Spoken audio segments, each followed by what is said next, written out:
تو ایک وقت میں پتھر میں سوراخ ہو جاتا ہے.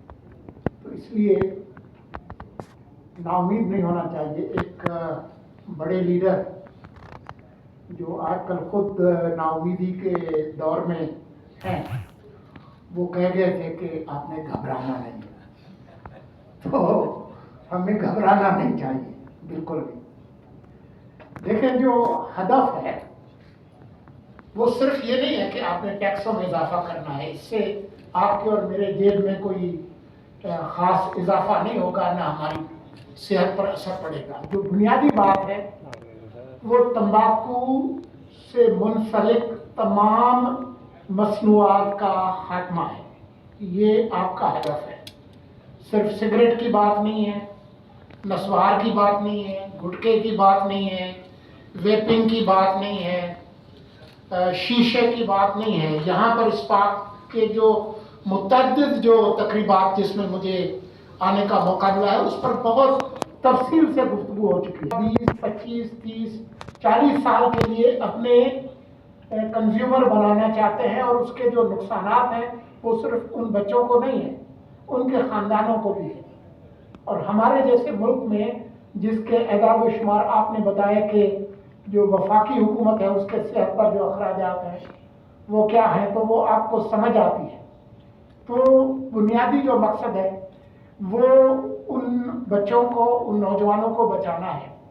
ہم ضرور چاہتے ہیں، کم از کم میں تو اس میں میرا یقین ہے کہ آبادی ہماری جس رفتار سے بڑھ رہی ہے یہ ایک اور خطرہ ہے ہمارے ملک کے لیے.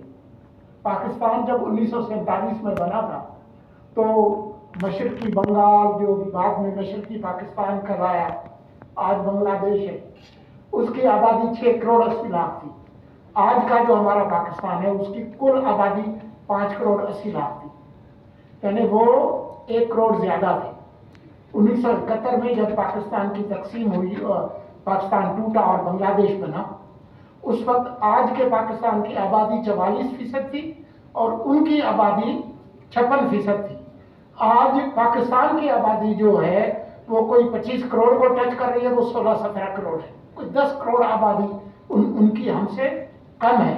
وہ ہم سے کم مسلمان نہیں ہے، لیکن ہم آبادی کو اس طرح سے نہیں کنٹرول کرنا چاہتے کہ سگریٹ کی وجہ سے ہمارے پورے جو بچے، نوجوان اور ان کے خاندان جو ہے وہ متاثر ہوں. تو اس لیے ہم اپنی جو کوشش ہے وہ جاری رکھیں گے، اور ہم کوشش کریں گے کہ یہ بھی ہو. لیکن جو ایک سوال بھی آیا تھا کہ کیا صرف اسی سے معاملہ حل ہوگا؟ نہیں، بالکل بھی نہیں. آپ کو تمباکو نوشی اور اس صنعت کے حوالے سے ایک پورا ایکو سسٹم کریٹ کرنا پڑے گا. تمباکو نوشی اور تمباکو کی مصنوعات اور اس ملک کا مستقبل یہ آپس میں متصادم ہیں، یہ ساتھ نہیں چل سکتے. شکریہ.